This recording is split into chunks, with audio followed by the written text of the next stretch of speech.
Hello guys, welcome sa Pinoy Recap PH. For more Manhwa Tagalog Recap, paki-like, comment, and subscribe na rin po and hit the notification bell para ma-update ko kayo pag may bago tayong upload. Maraming salamat. God bless.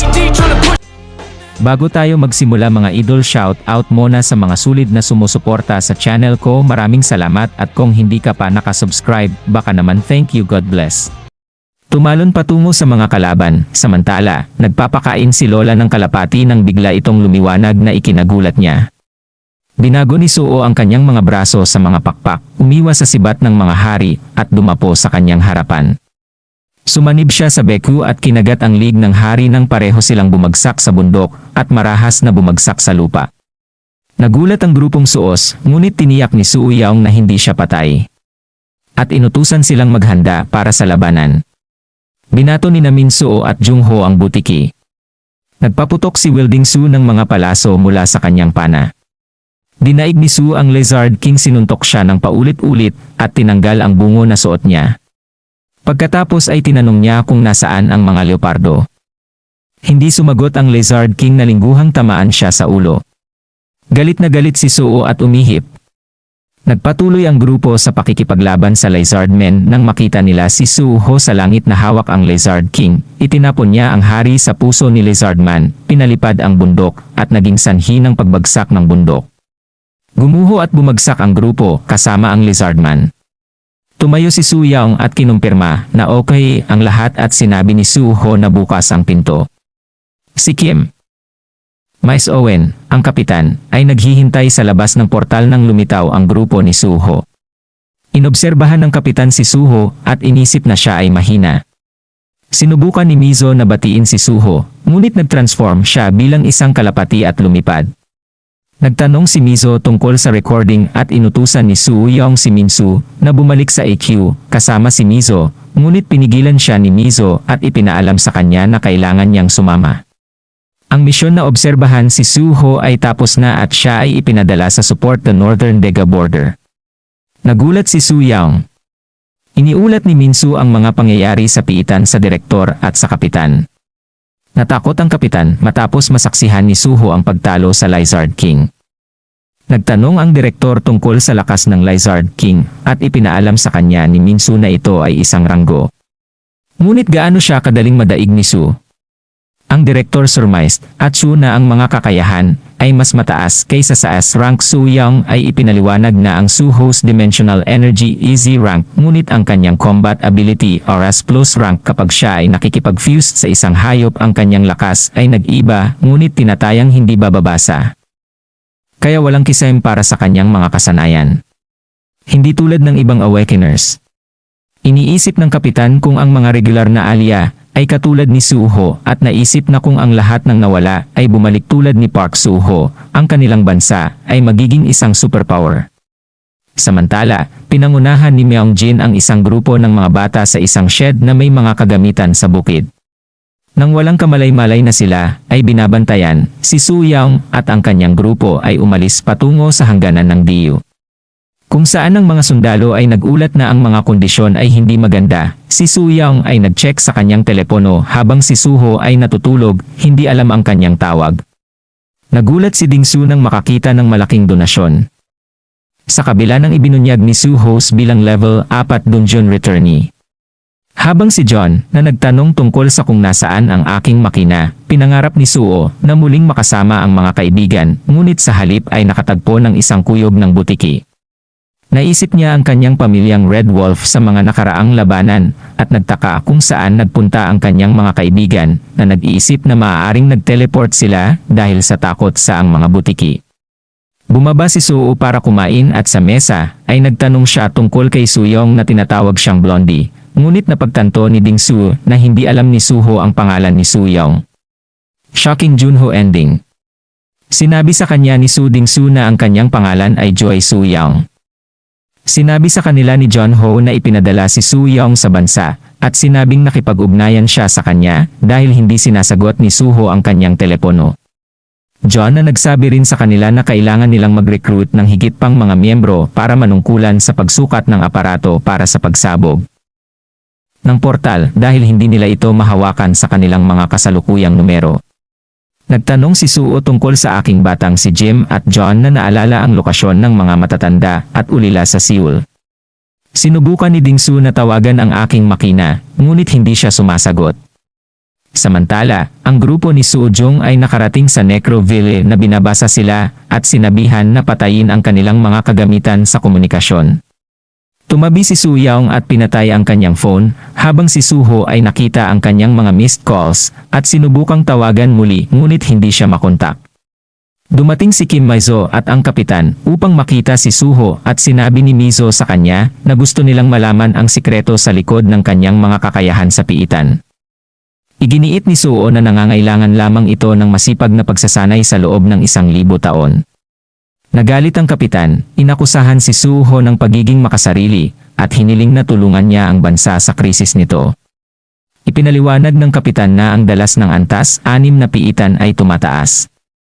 Ang limitasyon ng oras hanggang sa masira ang mga ito ay umiikli, at ang bilang ng mga nahawaang tao ay tumaas, na naglalagay ng presyon sa lungsod.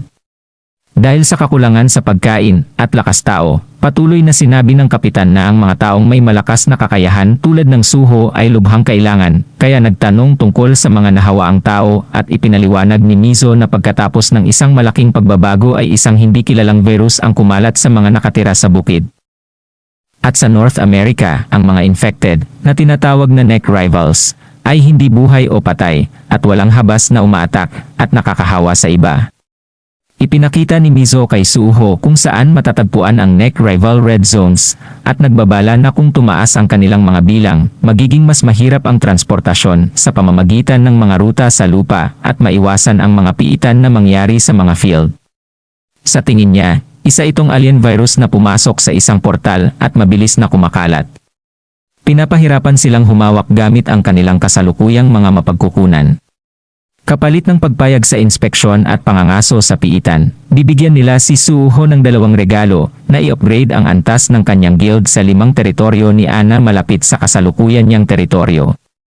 Tinanong niya kung maaari niyang protektahan ang silangan ng Seoul mula sa panganib pagkatapos ng sakuna. Ang mga tao ay lumilipat sa mas ligtas na mga lugar dahil sa mga pagsasaya sa lig sa mga paglabag sa piitan. Ngunit puno ang malalaking lungsod. Tinanong ni Suho kung dapat ba siyang lumipat sa Gianni para gumawa ng mga kinuhang refugee. Sinabi niya na ang pagtitipon ng mga tao ay maaaring makatulong sa muling pagtatayo ng lungsod sa pamamagitan ng pagbuo ng mga komersyal na distrito at paglilinis ng lupang sakahan. Kung mapatunayan ng guild ni Suho ang kanilang kakayahang pamahalaan ang teritoryo, matututo sila ng malaking kita. Iminungkahi niya ang paggamit ng mga mobile modular na bahay sa commercial district. Kung sakaling may portal break, dahil ang mahabang break time ay magdadala ng malaking kita sa guild, pinasalamatan siya ni Suho. Nagtanong si An tungkol sa sitwasyon ng North Korea, ipinaalam sa kanya ng kapitan na ang kanilang command system ay malubhang nasira sa simula ng sakuna, na naging dahilan upang ang mga nakaligtas ay lumipat sa paligid ng walang layunin. Dahil hindi nila mapapamahalaan ang piitan sa sistematikong paraan, ang mga paglabag ay nangyayari sa lahat ng dako at sinabing ito ay sandali lamang. Bago sila tumakas sa timog, tinanggap at pinirmahan ni Shooks ang kontrata. Matapos ma-verify na inalis na ang 100 araw na kinakailangan sa paninirahan, hiniling niyang makipagkita sa inventor ng dimensional na aparato sa pagsukat ng enerhiya upang mahanap ang telepono ng aking makina. Dahil hindi siya sumasagot, pumayag siyang naghihintay si Jake sa linya para sa isang panayam sa Sheila Guild Mercenary Recruitment. Ang recruitment ay nagbubukas lamang ng 2 beses sa 1 taon at may isang mahirap na proseso ng aplikasyon. Ngunit ang matagumpay na mga kandidato ay tumatanggap ng malawak na suporta sa kabila ng mga paghihirap. Si Jessica ay nagpahayag ng mataas na pag-asa at nagulat na makapasa sa unang yugto. Ang pagkilala sa kanyang mga kasanayan ay dumating pagkatapos ng 3 taon ng pagtatrabaho para sa mas maliliit na angkan at bilang isang freelance na mersenaryo. Nabalisa si Jessica dahil alam niyang 1-0 lamang sa 50 na nakapasa sa preliminary round ang pipiliin pagkatapos ng panayam. Sa kabila ng pagkilala na ito ay isang pambihirang pagkakataon, nakatanggap siya ng isang nakakagulat na mensahe sa silid ng panayam, ang tagapanayam.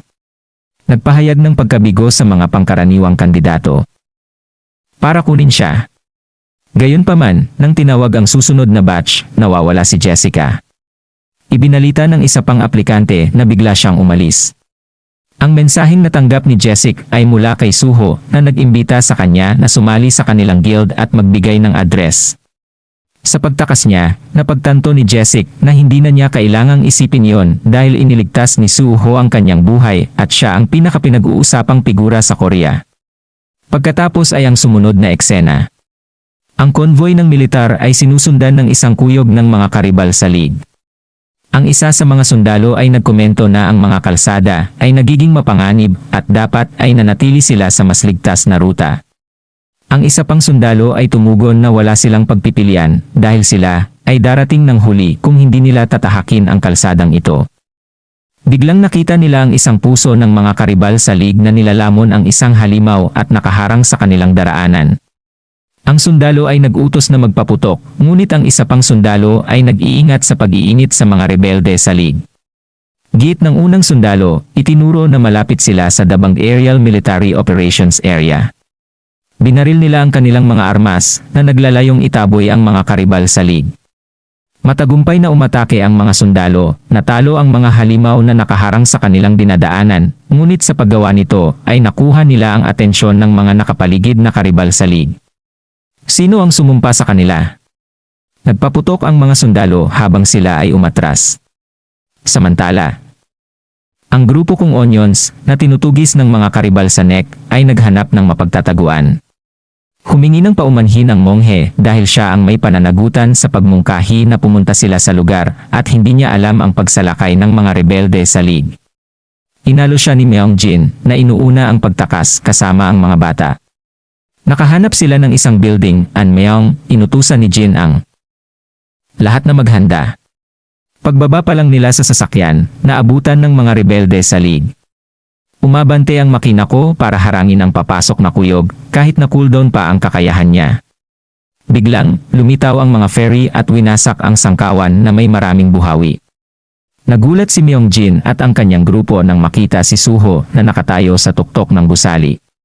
Sino ang nagbabala sa kanila na umatras upang maiwasang masipsip sa tornados? Pagkatapos ay nagpatawag si Suho ng higit pang mga buhawi na ipinadala sa hangin ang lahat ng mga karibal sa League. Napangiti si Suho sa tagumpay ng kanyang husay.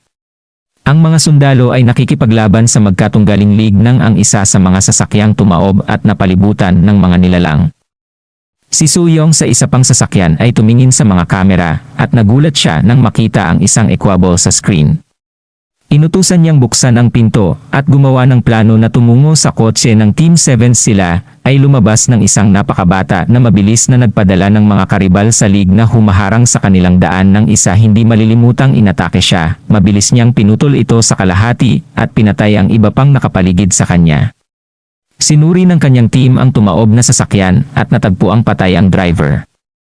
Sila ay nalulula habang ang isang miyembro ay sumigaw na sila ay mamamatay kapag ang sitwasyon ay magpapatuloy.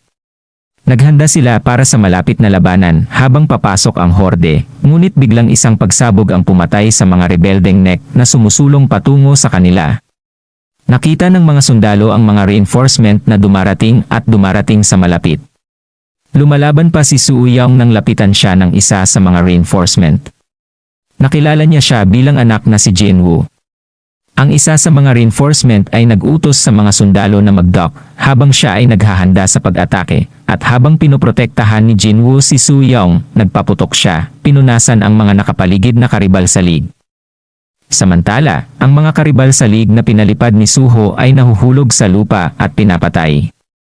Naghiyawan ng mga bata nang makita ang mga halimaw na natatalo. Tinanong ni Myeongjin kung paano sila nahanap ni Suho habang ipinapakilala niya si Suho sa kanyang grupo. Nagawa ng isa sa mga karibal sa League na kagatin siya sa bukong-bukong nasaksihan ni Suho na nangyayari. Pagkatapos ay binuksan ang Japan of Portal sa gitna ng lungsod.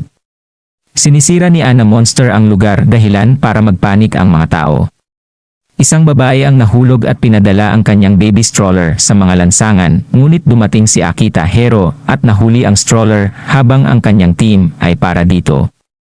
Inatake at pinatay ng halimaw na bayani ang halimaw na may maraming laslas.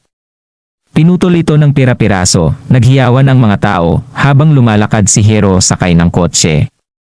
Ipinaalam ni Akiko kay Hero ang pagiging dungeon returnee lang si Suho. Kontento na siya dahil alam niyang tama siya at hindi niya ginagawang big deal si Suho. Ngunit pagkatapos ay nakita niya ang larawan ng grupo ni Suho. Ang isang kinikilalang tao ay ang walo Teach Evil. Si John Ho's son Gunwoo ayon. Natitiyak niya ito kaysa sa naisip.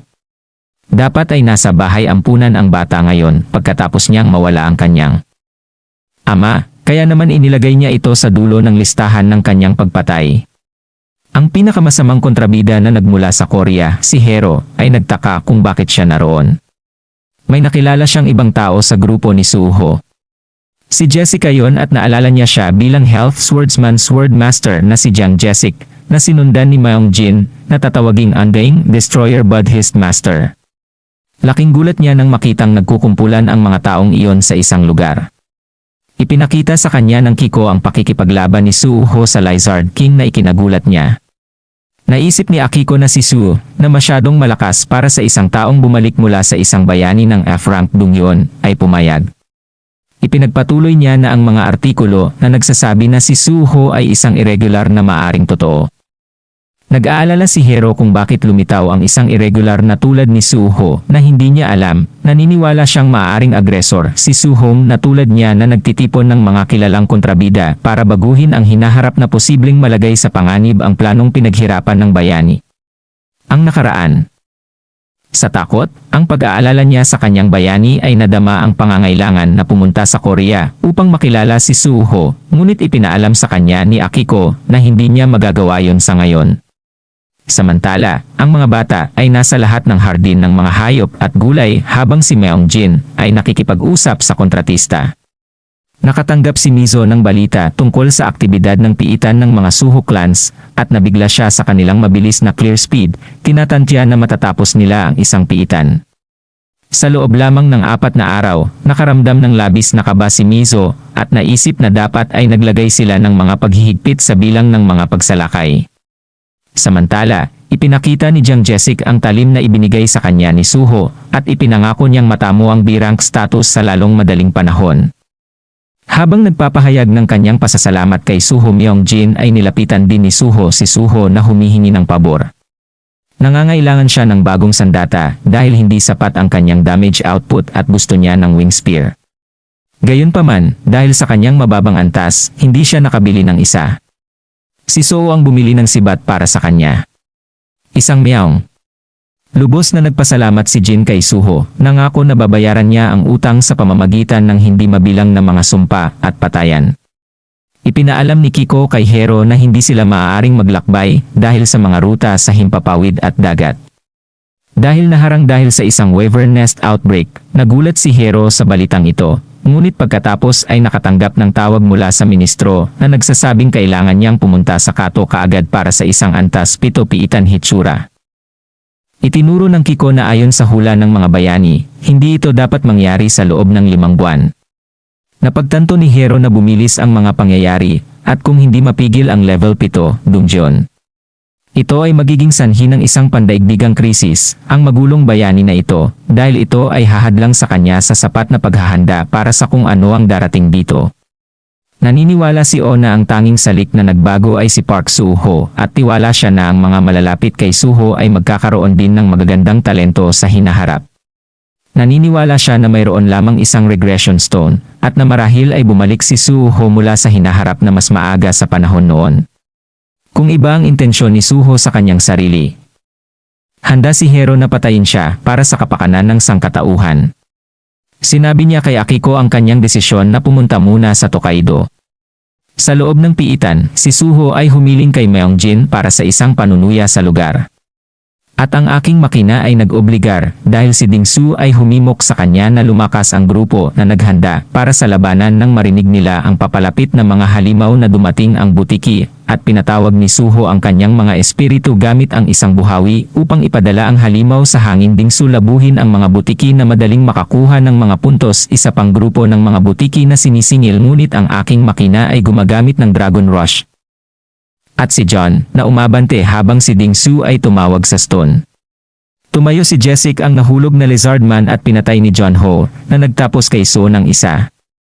Nagawa ni Lizardman na makalapit at atakihin si Ting Su, ngunit pinigilan ito ni Jessica sa pamamagitan ng pagpugot sa kanyang ulo.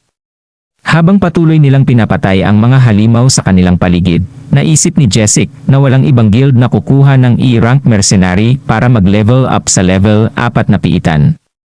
Para sa pagsasanay, biglang lumitaw ang isang Lizard King sa tabi ni na Jessica at John na sinugod ito mula sa likuran, pinutol ang isang braso nito. Ibinigay ni Jessic ang huling suntok sa pamamagitan ng pagpugot sa ulo nito. Naikinagulat niya ang kanyang sarili kung gaano niya ito kadaling patayin. Nakaramdam ng panghihinayang si Ding Sue dahil kailangan nilang iwanan ang blood crystal dahil kailangan nilang lumabas ng piitan dahil patay na ang amo. Humingi ng tawad si Jessica at tumakbo silang lahat patungo sa exit. Habang tumatakbo sila, Myaong nakaramdam si Jin ng kirot dahil sa kagat ng neck rival. Ang pangkat ng mga kapitan ay nag-iimbestiga sa piitan at walang nakitang kakaiba, kaya lumipat sila sa susunod na lugar. Ipinaalam sa kanila ng base camp na si Lizard Spearman ay papalapit na kami. Inutusan ng kapitan ang dalawa niyang miyembro na hawakan ito. Tinanong niya ang kinaroroonan ng butiki. Hari sa base camp.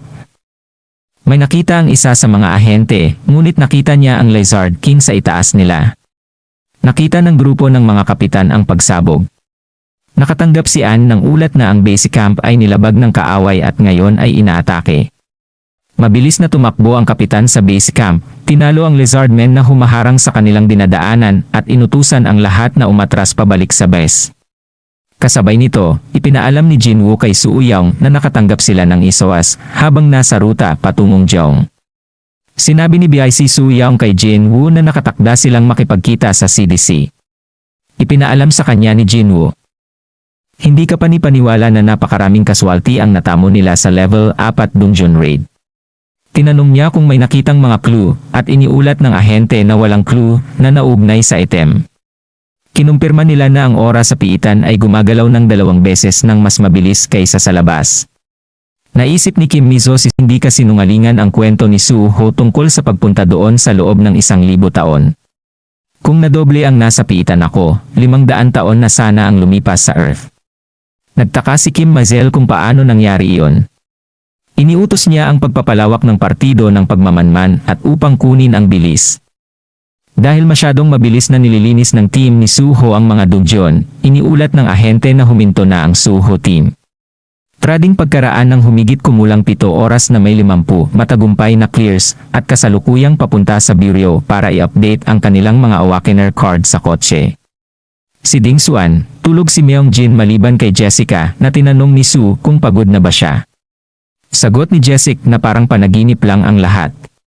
Siya ay nagtrabaho ng husto sa loob ng 14 na taon at hindi nakaabot sa level 3 na piitan. Ngunit sa unang araw sa Suho Guild, na-rate niya ang isang level 4 na piitan ng 50 beses at nakapatay ng mga Lizard Warriors na kapareho ng mga boss sa level 1 at 2 piitan.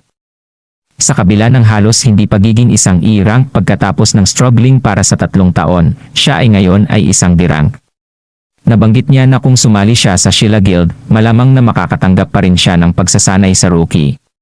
Pagdating sa bureau, napagtanto ni Suo na kapag mas mataas ang kanyang level, mas malinaw niyang naririnig ang mga boses habang sinusukat.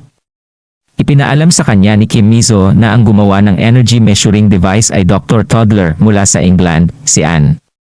Humingi siya ng pahintulot na bumisita sa isang ipagbibigay alam kay Suho kapag nakatanggap ka ng tugon. Plano ni Suho na umalis kaagad kapag nakatanggap siya ng pahintulot. Binati ni Dingsu si Suho matapos makitang nasa itaas ng C-rank ang kanyang dimensional na enerhiya. Iniisip ni Suho kung siya lang ba ang nakakakita ng iba pang impormasyon nang mapansin niya ngayon lang nalaman ng kanyang grupo ang kanyang level. Tinanong niya ang doktor hulumikha ng status window system at sumagot siya na mayroong isang alamat sa mga inhinyero na tinatawag na Godstone pagkatapos ng malaking sakuna. Ito ay isang pangunahing bagay na nagpabago sa dimensional na industriya ng enerhiya sa Uho at hindi pa ito narinig ng kanyang grupo noon pa man. Ipinaliwanag ng doktor na pagkatapos ng malaking sakuna ay lumitaw ang malaking haligi ng bato na may pulang nakasulat sa Hilagang Europa natuklasan na ang hilagang European Awakeners ay makikita ang window ng katayuan pagkatapos lumitaw ang bato sa lupa ng mga taong nagdusa sa pamamagitan ng dakilang. Matapos matukoy ang mga paghahayag, ang mga piraso ng haligi ay ikinalat sa buong mundo ng iba't ibang ministeryo na nagpapahintulot sa lahat ng Awakeners sa buong mundo na makita ang kanilang mga istatistika sa pamamagitan ng window ng katayuan. Ang piraso ng rock pillar na ginamit upang lumikha ng Bureau's Dimensional Computer, na kilala rin bilang Godstone, ay ang CPU ng Dimensional Computer ng Bureau at nagbibigay daan sa pamamahala ng Awakeners status window. Tinanong ni Suo kung ano ang na-decipher na nilalaman, at sinabi sa kanya ng doktor na naglalaman ito ng pangkalahatang impormasyon na ginagamit ng Awakeners tulad ng upgrade system at ang paggamit ng dimensional na enerhiya. Paglabas nila ng Bureau, pinag-usapan nila ang halagang kinita nila sa pagsalakay sa mga piitan noong araw na yon. Biglang naalala ni Ding Su na malapit na siyang patayin dahil nakatanggap siya ng mga donasyon mula sa iba't ibang bansa. Si John, na nagtaka kung bakit tinututukan pa rin nila si Suho kahit na napatunayan na niyang bumalik sa piitan, si Ding Su, ay nagpaliwanag na ang mensahe ay pinuri ang kakayahan ni Suho na kontrolin ang mga halaman dahil ang pagbawas ng lupain na inookupahan ng mga tao ay humantong sa pangangailangang mag-import ng karamihan sa mga pagkain sa mundo mula sa planetang Aroka. Ngunit kasama si Suho, maaaring malutas ang krisis sa pagkain. Hiniling ni Suho na papatayin si Whiting Su.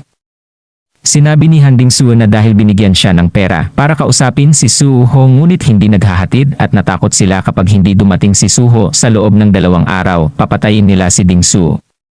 Tinanong ni Su kung ano ang kailangan niyang gawin ending. Sinabi ni Suho na kailangan niyang direktang maghatid ng mensahe sa mga sponsor sa pamamagitan ng isang video ngayon. Sumang-ayon si Su at mabilis nilang ni-record ang mensahe para makakain na sila. Si Ring Su ang nag-set up nito at ipinakilala si Suho na sinabing hindi ako pupunta. Bago tumayo at umalis kay Ding, nakatanggap kaagad si Su ng mensahe mula sa isang organisasyon sa Japan na humihiling na bisitahin si Suho para sa isang seryosong pag-uusap. Sinabi ni Suho na mabuti para sa kanila na pumunta at si John, na nagtanong kung aling bansa ang nagpadala ng mensahe. Ding Su, ipinagpalagay na ito ay mula sa Japan. Samantala, ang direktor ng DGB ay naabisuhan tungkol sa mga aksyon ni Suho at ang posibilidad na makapasok siya sa parehong piitan kung saan naganap ang isang nakaraang insidente. Pinag-iisipan ng direktor na gumamit ng isang sikat na tao para akitin si Suho sa kanilang panig. Tinawag ng chairman ang direktor at kinwestiyon ang kanyang mga aksyon. At inutusan siyang bumalik kaagad. Tiniyak ng direktor sa chairman na may ginagawa siyang kapaki-pakinabang para sa kanilang grupo, and intended to recruit Park Suho. Sinaway siya ng chairman na ipinadala na raw ang general manager. Nakipag-ugnayan ang celebrity Sanji sa direktor na nagpahayag ng interes na makipagkita kay Park Suho. Ang direktor ipinaalam sa kanya na papunta na siya para kunin siya. Sa paghahanap ng isang tao sa isang field, napansin nila ang isang lalaking gumagamit ng drone at inutusan siyang huwag lumipat. Nang matuklasan na ang lalaki ay napapaligiran ng mga duwende, pinili ng grupo na iligtas siya. Binaril ng lalaki ang isa sa mga duwende, pagkatapos ay tumakbo habang hinahabol siya ng iba, ngunit natapilok at nalaglag ang kanyang baril. Nang sasalakayin na ng isang duwende ang nahulog na lalaki, binaril ito ng armadong grupo. Nagpakilala ang grupo bilang ex-team ng TGB at inutusan ang lalaki na sumuko.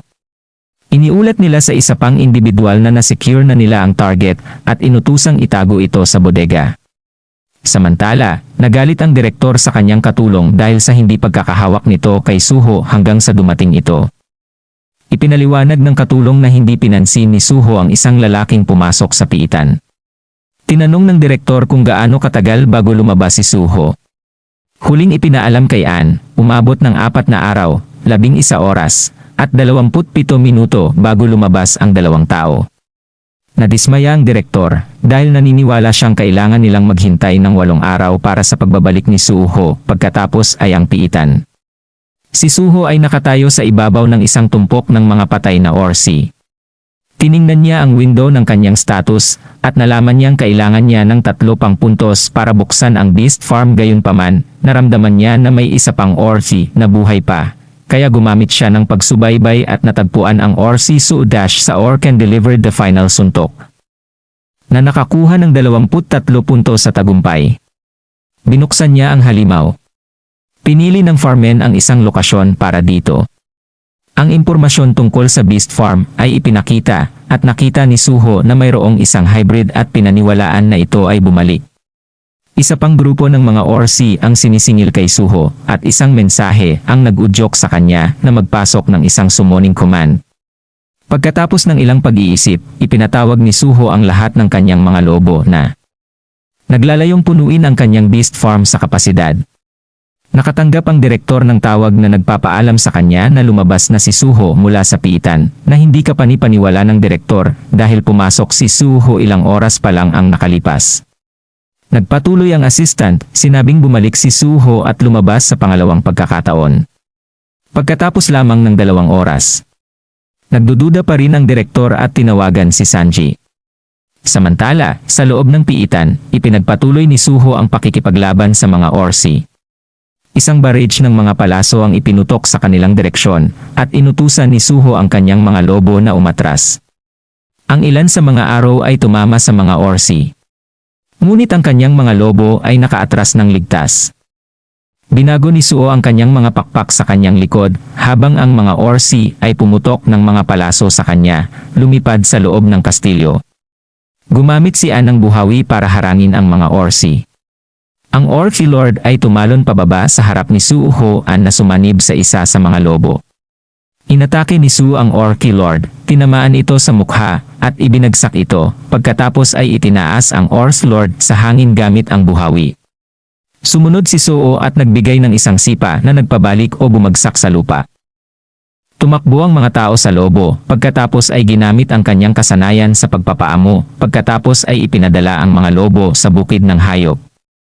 Matapos lumabas mula sa portal, naramdaman ni Suho ang mga side effect mula sa pagsasama at napagtanto niya na kung papasok pa siya ng isang beses, mapupuno niya ang lahat ng 100 spot sa Beast Farm. Gayunpaman, nilapitan siya ni Sanji.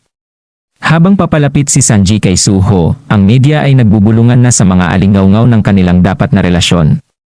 Natuwa ang direktor nang marinig na nakipag-ugnayan si Sanji kay Suho at nagmadaling pumunta sa kanyang lokasyon. Pagdating, nakita niyang umiiyak si Linggo at tinanong kung nasaan si Suho. Sinabi niya sa kanya na umalis si Suho pagkatapos uminom at sinabing hindi niya ito gusto dahil mahina siya.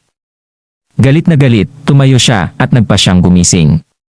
Nag-uusap ang direktor at ang kanyang assistant nang makita nila si Su na lumabas mula sa piitan. Tumakbo ang direktor upang subukang ipakilala ang kanyang sarili, ngunit mabilis na bumalik si Suho sa piitan, dahilan upang magalit ang direktor.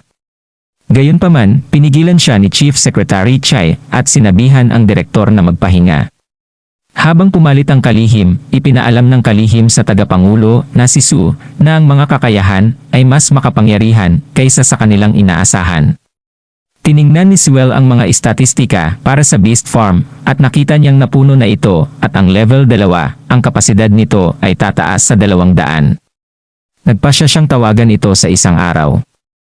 Ipinakilala ng punong kalihim ang kanyang sarili bilang GD, ibig sabihin mula sa DGB Group ay humingi ng paumanhin para sa isang nakaraang aksidente. Inanyayahan niya si Suho sa isang pagkain na tinanggap niya pagkatapos kumain. Inalok ng sekretarya si Suho ng regalo. Nang tanungin ni Su kung ano ang gusto ng DGB sa kanya, ipinaliwanag ng sekretarya na gusto nilang makipagsosyo sa Suho Guild. Ang DGB Guild ay hindi pa umaangat sa isang posisyon kung saan maaari itong kumatawan sa isa sa mga Souls 12 na sektor dahil ipinaalam nila ang level 6 combat team.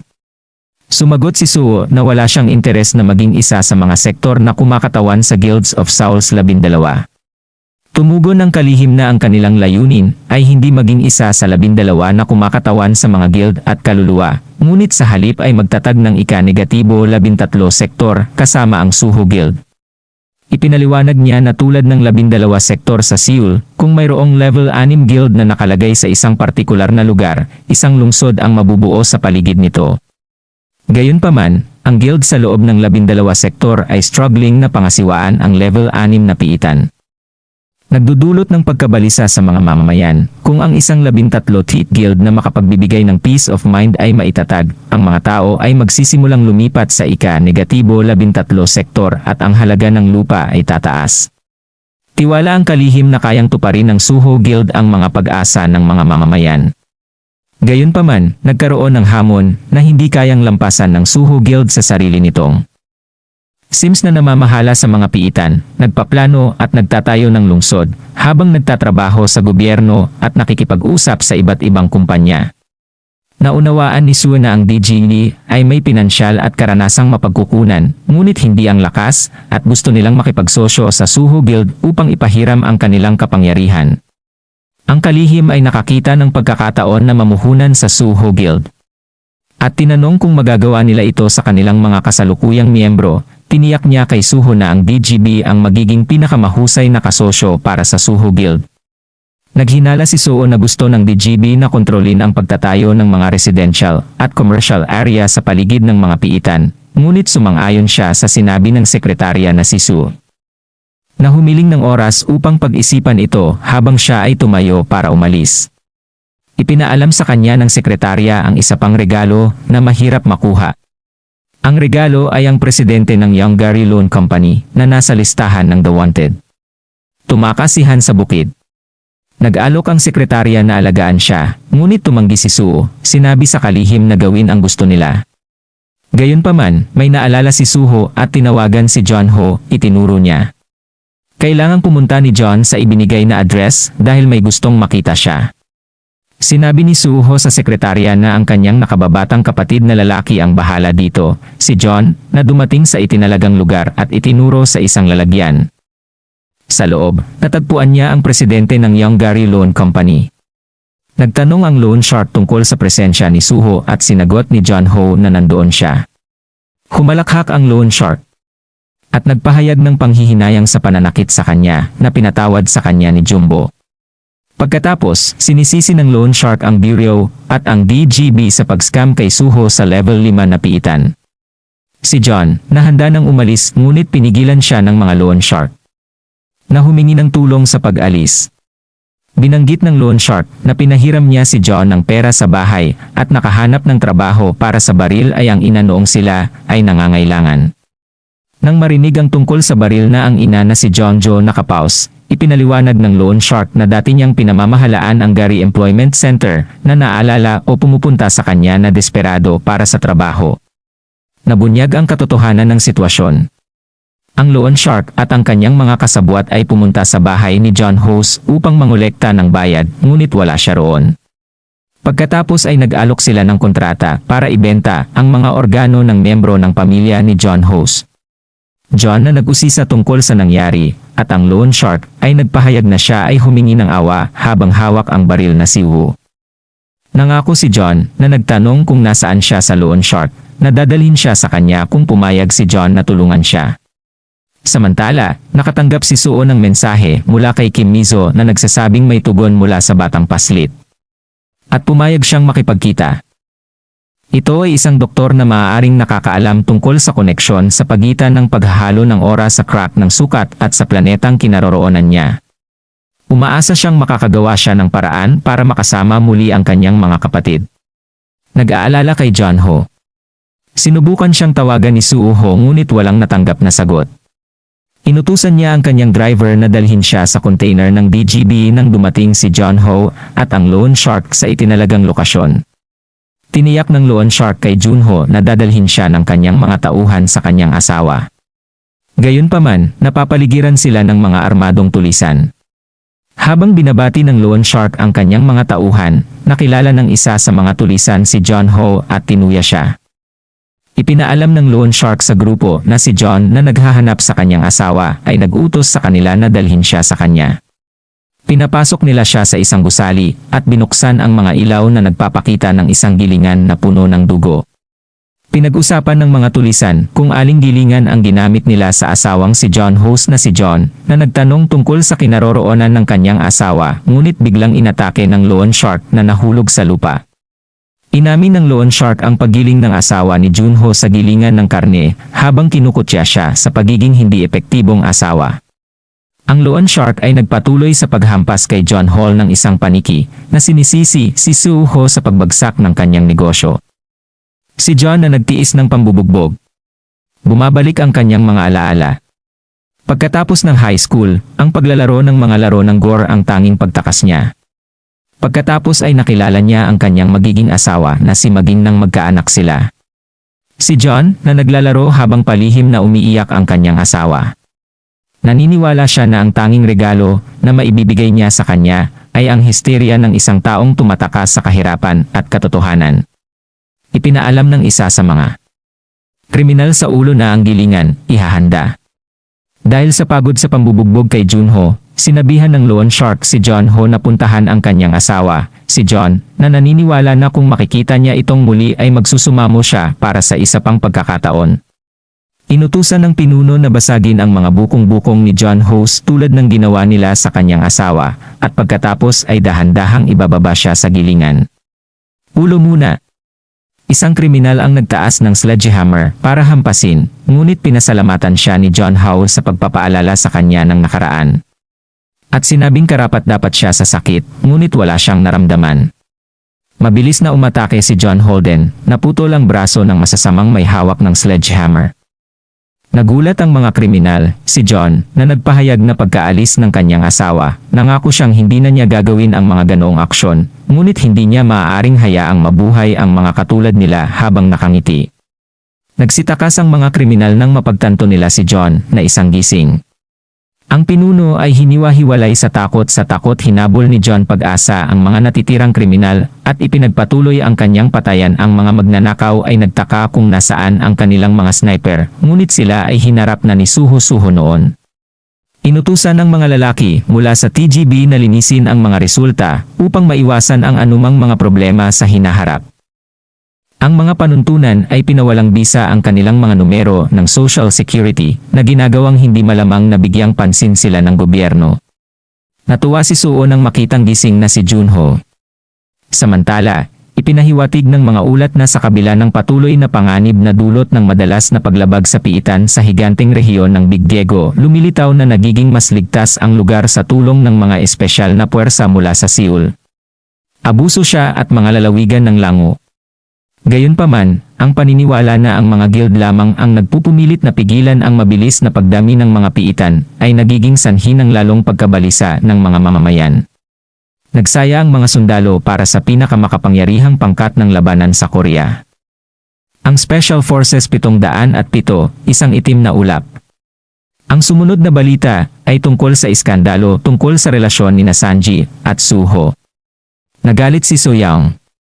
Nang marinig ito, sinabi kay Kim Mizel na dinagdagan nila ang bilang ng mga kuponan sa dami ng nakawan, ngunit nabigo silang makahanap ng anumang impormasyon tungkol sa isang kayamanan na hinahanap niya. Napagtanto ni Mizo na kailangan niyang mag-focus ng higit kay Suho at hindi sa level 4 na piitan. Nakatanggap siya ng tawag mula kay Suho na nagpapasalamat sa kanya at tinanong niya kung ano ang mangyayari kung ang isang awakener nakagat ng isang karibal sa league. Nang tanungin kung may nakagat, itinanggi ito ni Suho at sinabing curious lang siya. Ipinaliwanag ni Mizo na mayroong 38 kaso ng awakeners na nahawahan ng mga karibal sa league sa 48 araw ng pagmamasid. 2 ang namatay dahil sa biglaang leukemia. 26 nagkaroon ng katapangan, 7 nakaranas ng kalat-kalat na pananakit sa lugar ng kagat ngunit walang ibang epekto. Naging magkaribal sa league ang isang 3, Frank. Ang mga sintomas ay kinabibilangan ng mataas na lagnat, pangkalahatang pananakit ng katawan, isang pulang kornea na naitala na mas mababa ang antas, mas mataas ang pagkakataon na maging isang katumbas na suho. Nakumpirma na ang bit na isang individual ay makukwarentina at sumagot si Mizo na sila ay dadalhin sa International Disease Control Center sa Australia. Si John, na naniniwalang sila ay i-eksperimento, 1-0 pagkatapos ay nilapitan at binati ang isang vendor. Nakilala ng vendor si Suho at tinanong kung kailangan niya ng gamot para sa kanyang kapatid. Sumagot si Suho na hindi ito para sa kanyang kapatid, kundi para sa isang taong nakagat sa binti ng taong may sakit. Tinanong niya kung may gamot ba ang nagtitinda na maaaring gumana, at binanggit niya na epektibo ang dating gamot na nakuha niya sa nagtitinda. Nag-isip sandali ang nagtitinda, pagkatapos ay iniabot sa kanya ang gamot at nagbigay ng mga tagubilin kung paano ito gagamitin. Si Soo ay bumili ng 1 lata at nagpasalamat sa lalaki. Idinagdag pa ng nagtitinda na kung ang pasyente ay nagsimulang magkumbulsyon, dapat nilang patumbahin ang mga ito at lagyan ng gamot.